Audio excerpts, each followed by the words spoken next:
बंदा रोटी खा देना सीधा सौ मजे ना, या रोटी फुल पेट भरिया हुआ हो, मैदा फुल हो तो दिमाग कम करना छोड़ देंगे। ते रोजे रखने नाल फायदा कुछ मेरा ये थे, रोजे कल पहले सुस्ती दिमाग काम करना छोड़ देना, घट बस सुस्ती ते कहली वगैरह होंगी। लेकिन ये कि जदों दे रोजा शुरू थे ना, ये मैदा खाली होंदे, दिमाग ज्यादा काम करेंदे। यो शुक्र है कि यार ये चीज का जिंदगी नाल बंदा तजर्बा हासिल करेंदे।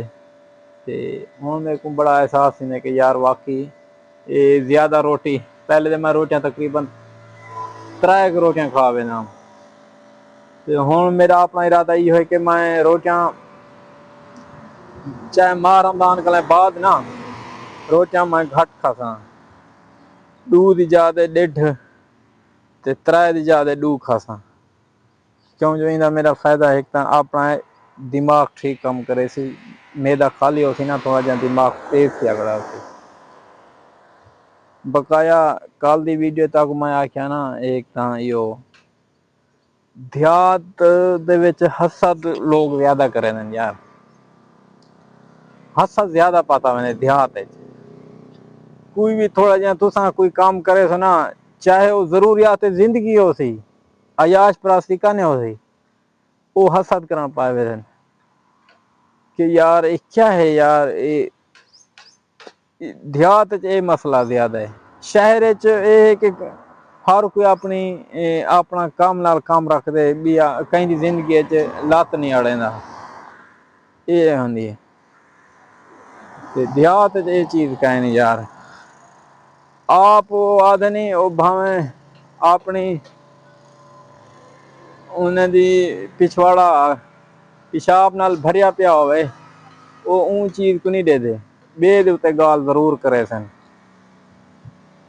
ते इवें ही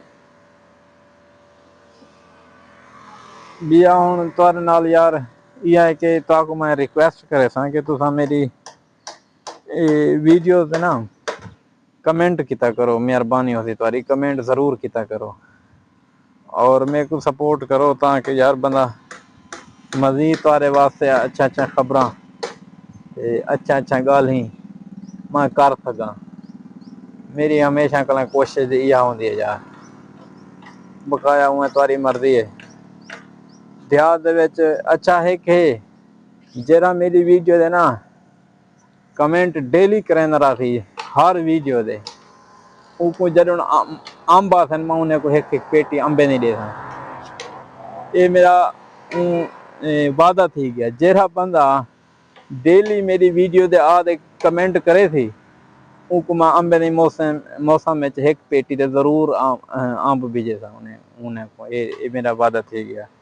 ये कौन केरा मेरी शर्त दे उते पूरा उतर दे। एक दो बंदे हैं जेरे मैं डिठी वदा वो डेली कमेंट करें, जेरे वाले मैं वीडियो सट्टा चाहे पॉजिटिव या नेगेटिव करेंदे हैं, उन्हें दी मेहरबानी है यार। ते इंशाल्लाह जेरे अंब लांदे पे, मेरा अंबे का बाग ज्यादा तो कह नहीं, लेकिन ये जितना है कि मैं अपने फॉलोवर को अपने व्यूवर को जेरे मेरे वेल विशर हैं उन्हें को मैं अंब भेज सकता 2-4 पेटियां। ये मैं तक दिखा ला, ये हैं मेरे, ये मेरे अंब हैं, ये थोड़े जन बे मजीद उड़े घर खड़े थे। ये मेरा दूजा घर है, पहला जरा घर है क्या मतलब कि 2 घर हैं सारे।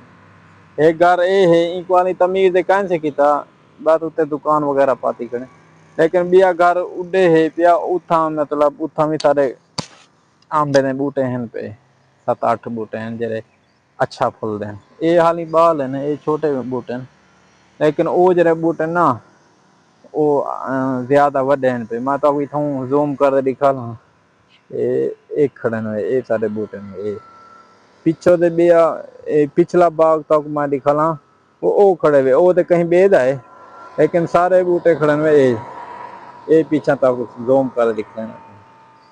ये हैं बूटे हैं अंब दे। अगर कोई बंदा मेरी वीडियो दे कमेंट करे ना राती ते वो मैं जेह्ड़े अंब पकसन ते उन्हें को मैं एज ए गिफ्ट उन्हें को मैं एक पेटी गिफ्ट करे था अंब दी। मेहरबानी होती तारी।